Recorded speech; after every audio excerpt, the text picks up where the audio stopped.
Hello, everybody. Welcome to another Healing Love podcast show with me, Stella Eyabi. It is such a joy, such a great joy to be here with you all. It is another episode on Healing Love podcast show, and today we will be talking about neediness. So I realized that throughout life, many people are craving for attention. Many people want people who will love them, who will be there for them despite all odds, who pick your calls, who they can just have a free chat with. People really want to connect. But on the other side of that coin, on the flip side of it, there are people who are just too needy. I believe one of us, or we have at one point in our life met people who are so needy. And truth is, no one has it 100% always, and I understand that. However, it doesn't take away the fact that people do not like those who are always too needy. If you're the kind who says that people do not take your calls, reply your texts, or give you urgent when you meet them in person, you should check yourself. You should sit and take a look at the chats you have with these people. What are the chats about? Are the chats always about you making a request? Have you been able to give back to these people's life? Because even the great and the mighty and the well put together people, they do need people as well that will be an art to your life. When you are always too needy, you are just taking a lot off of them. And no matter how good or kind the person is, when you take it for granted and start taking a lot from them, they will definitely put stop to it. And it's at that point where the person who is the needy one starts giving complaints like, because you feel like you've outgrown me. No, sweetheart. Sometimes people haven't outgrown you. You haven't just realized that you need work. You need to work on your self-esteem issues. You need to work on your confidence. You need to work on your financial stability. You need to work on your mental and emotional stability and stop leeching onto others.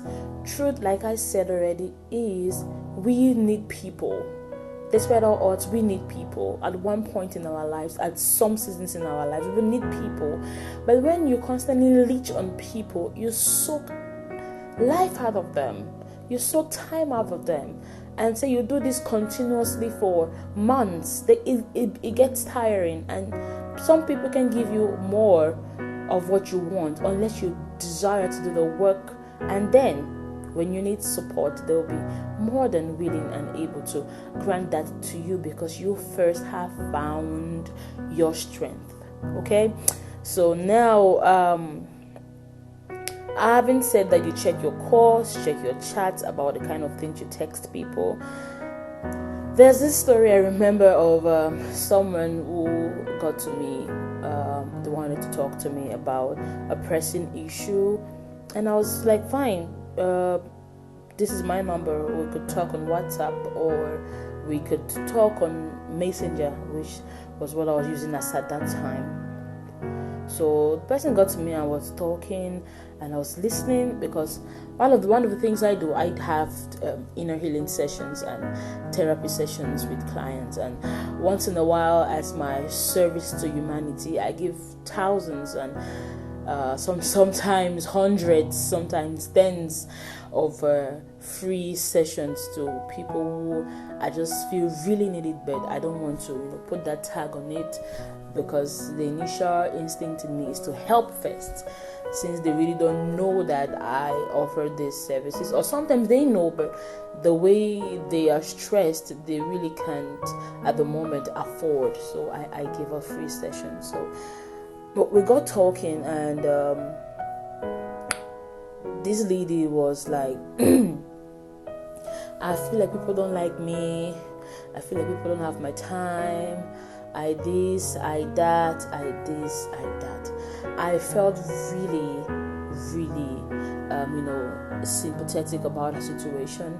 I really had empathy because I had seen myself in that situation years back, feeling like you were all alone, people didn't care about you, and so you didn't really give what's the word? You didn't really care what they thought about you because they didn't care about you as you thought. So I felt bad, and I gave her attention. It's not only this lady, there have been other people that just say they need attention, and I give them attention through our sessions. But while I'm being empathetic with them, I also, the therapist in me and also comes alive, and I try to look hard and deep, and I realize this need for attention and this constant feeling of entitlement and blame sharing is from a place way deeper than just the people don't care about me part of it. I got to realize that these people are seeking for identity.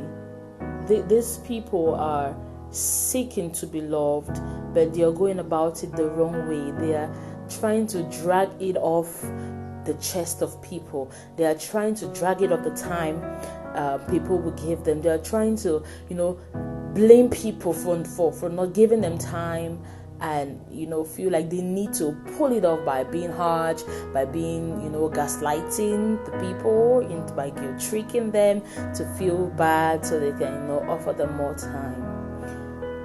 Now, why am I making this podcast today about people who are needy or who feel entitled? It's because at one point in our lives we all have felt needy for money, for love, for time, for attention, for care, for reciprocity, for something, for help, for support, for service, for attention, just needy for anything. And if you are in that class of people who tend to give out a lot and tend to receive so little, you can trust me that even if you give, without having anything in mind as a reward, when you need people to help you most and they don't show up, you get to feel kind of low, sad, unimportant. But that's not true. Most times, though we help people so much, it becomes difficult to wrap your head around why people can help you when it's your turn, why they can be there for you, why they can check up on you same way you check up on them. And you get to start feeling like you should stop doing it. So I got to that point where I was doing all that for people because that's my nature, that's me, going all out for people, trying to make people feel much better. But I realized that when you do it from a place of empty, of want, you get to start wanting and feeling empty and want to be refilled. So that's where I feel like most people are missing out. When I got to reconcile the fact that even if people don't check on me as much as I would want them to do, even if they do not, call me, even if they do not reciprocate by giving me gifts, by people like to be celebrated, even if they don't do all those things, they really do care about me. I realize love goes beyond just the show of gifts or just the show of open gratitude, though open gratitude is still an indication of love and celebration, but it goes beyond that. It is just knowing that you have a connection with this person and you can continue in that flow even if you have not said words with them for months, for weeks. It's about the people that will show up and just check on you and celebrate you. It's about the people who will just love you ungrudgingly. And we all have those people in our lives, but sometimes because we are looking for something way more, we get too needy, and we abuse the ones that are present during those difficult moments in our lives, during those moments where we felt like the world turned their back on us, and we start looking for the people that we think will give us the money we want? Have you stopped for a while and looked around you and counted the blessings and not realized how blessed you are? Yes, I'm not saying you should stop and start striving for more. You should stop striving for more. I'm saying while striving for more, have you stopped to see how blessed you are? And so let's continue with the story of this lady, right? Yeah, so after we spoke and I gave her some tasks to do, some things to do, and how to build up her own self first, and then how to create more sustainable relationships through communication and conversations. It was working all right, but I realized this lady wanted to call me at all times, want me to talk with her at all times, and it wasn't sitting well with me because the relationship wasn't that way. I saw it more as a professional relationship, or should I say acquaintance. We were just acquaintances, not really close then at that time. So what happened was she will say, "Oh, you don't have my time. I feel like this thing. I feel like you will have told me about this thing, but you didn't tell me. You see what I'm saying? Like, people don't have my time. People don't love me. All those words that will make you feel guilty about being tied with your information or being private with your information." So she saw way beyond what I saw. What I saw was an acquaintance that I helped, or that I gave my time to, like I'll give anybody. So she saw that as more. So you've got to realize that sometimes the lenses through which people see things may not be the lenses through which you view a situation or view a person. So what you've got to do is not try to force down or shove down your opinions on them. Rather, you've got to let them see through the lens which you see, which is simply by effectively yet healthily communicating the differences or the discrepancies in your views. And I got to her and I told her this: "I'm so sorry if you felt like I had to share every detail about my life with you because you were a friend. And quite frankly, I didn't see you there yet as that friend that will have to know about every single detail about my life. I'm sorry if you misread things and you felt you were meant for more. But the more I can give you, from my perspective, is love, care, as much as I can, and I can force my hand to give you more than I would want to or feel comfortable giving you." And she ghosted me. She said things about me. "Oh, yes, Stella is this, Stella is that." And speaking the truth, I really don't care what people say about me as long as it's false. Okay, as long as it's false. And it takes us to a place where people who are needy, they always want to share stories about the people they feel are not giving them time, attention, or finances. They feel entitled that they should get these things from people. Everybody is going through something, one way or another, even like I said in the beginning, even the well put together. So people who are always needy are they're everywhere. They're in the same WhatsApp group with you. They're in your your community, your quarter, they're in your workplace. Day in and out, your disposition doesn't change. Your words are the same. They always look and speak like nothing good has happened to them. They are not grateful. They lack the attitude of gratitude. And this is also why people who lack the heart of gratitude also have few friends. That's why I gave the example midway into this podcast, and I said, have you stopped to look at the people around you and count your blessings?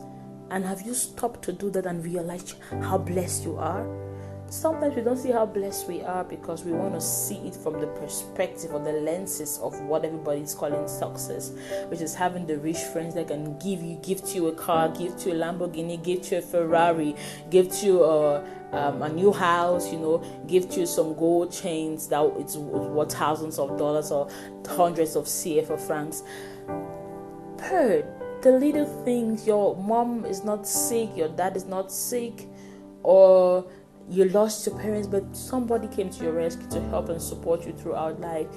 But they don't see those things as important because it's not in their definition of good things that happen to them. And so this is why they tend to be so ungrateful, and that's why tolerating them or keeping them around or accommodating them after a certain period of time, despite how kind you are, becomes daunting, it's tasking, it's tiring, it's draining. So, enough about these people. Do you find yourself as needy or overly needy over time? I'm not going to tell you it's wrong to feel that way. It's okay to feel needy, but when you learn what contentment is, excess neediness drops. When you learn what gratitude is, excess neediness drops. Okay? Don't just be with people because of what you can get from them. What do you give people? What value do you bring to the table? Pray and trust God for your needs. It's not just about just saying, oh, I trust God. Put in the work for God to bless the work of your hands, like scripture says. And don't make the lack of things you need to be the sum total of who you are.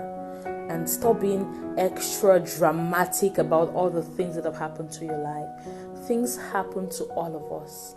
But how we deal with them is what makes you think some people are better than you know. They are just mature enough and they have just healed and outgrown the situations and circumstances that happen to them. And what do? Instead of making themselves feel bad or worthless, they rise up and say, I am bigger, I am stronger, and I've learned lessons that can take me throughout life. And you feel like, oh, they've got everything together. Like I said, the well put together are simply that, put together. They put their lives together. When everything falls, they come back and say, God is my strength, and God helps them put their lives together. So if you feel like right now your life is in that stage of neediness, be ready and open to try as much as possible to be content, and try as much as possible to do things that would sail you towards the destination of having change. And so remember not to make yourself look too pitiful. Feel like, oh, everything is falling apart, the center can no longer hold.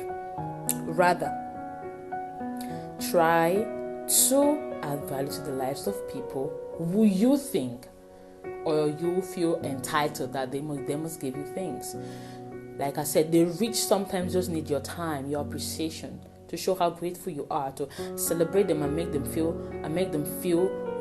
great about how blessed you were by your acts. That's a person who you think has everything, needing just appreciation. And so think about you who needs everything, and yet you give nothing to people. So I pray that as I've taken you through this journey of what neediness looks like and the kind of things to do to get you off, this track of neediness to a place of contentment, a place of gratitude, a place of truly experiencing life and just being thankful for the sunlight, for the sunshine, just being thankful for the greenery, just being thankful for having air to breathe without being on an oxygen mask, for just having food to eat, be it once or twice or thrice a day, just having clothes to wear, just having the legs to trek. Yes, you mustn't necessarily have a car, just having the legs to trek, because some people don't. Just having the little basics that you think are so little will form in your mind an attitude of gratitude, and above all, you will stop being too entitled and be of good service to the people who you think owe you something, and above all, first to yourself. Because if you're responsible for yourself, there are certain neediness and entitlement mentality that drops off, because you will start seeing the need to fill yourself up, to feel whole, to heal, to drop off the pain and abuse, to forgive and give yourself a chance to live and express life fully each day, through nature, through people, and even in just the smile you receive. Those are miracles from heaven that we should be grateful for. So, thank you very much for joining me onto this Healing Love podcast.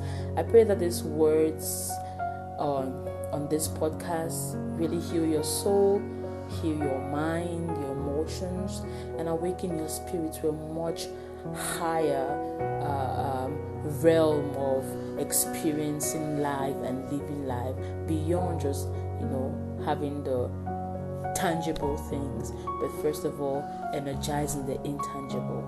Have a wonderful day, and remember, you are uniquely you, and we are raising men God's way.